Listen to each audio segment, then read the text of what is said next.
Hey everyone, welcome back. Today, we're tackling something super important in the crypto world: transferring XRP from Coinbase to a cold wallet. With 2025 bringing even more advancements in blockchain security, keeping your assets offline is crucial to protect against hacks and volatility. If you're new here, make sure to hit that subscribe button for more crypto tips. Let's dive right in. First things first, you'll need a few things ready. Ensure you have a Coinbase account with XRP in it, and a cold wallet like a Ledger or Trezor set up and activated. If you haven't set up your cold wallet yet, pause this video and do that now. It's as easy as downloading the app and following the prompts. Step 1. Log into your Coinbase account on a secure device. Head over to your dashboard and find your XRP balance.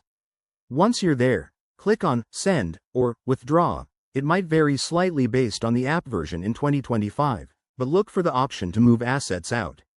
Step 2. You'll need your cold wallet's XRP address.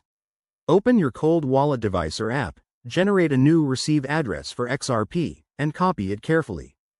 Double-check this address because one wrong character could send your XRP into the void. Step 3. Back in Coinbase, paste that address into the recipient field. Enter the amount of XRP you want to transfer, and don't forget to review the network fees. These can add up, especially on the XRP Ledger network. Hit Confirm and authenticate with your Coinbase security measures like two-factor authentication.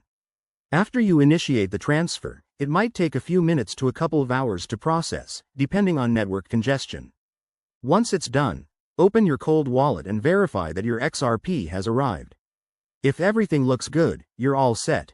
A quick word of advice: always transfer a small test amount first to make sure everything works. In 2025, with evolving regulations, keep an eye on any updates from Coinbase or the XRP community. Thanks for watching. If this helped, give it a thumbs up and let me know in the comments if you have any questions. Stay safe out there, and I'll see you in the next video.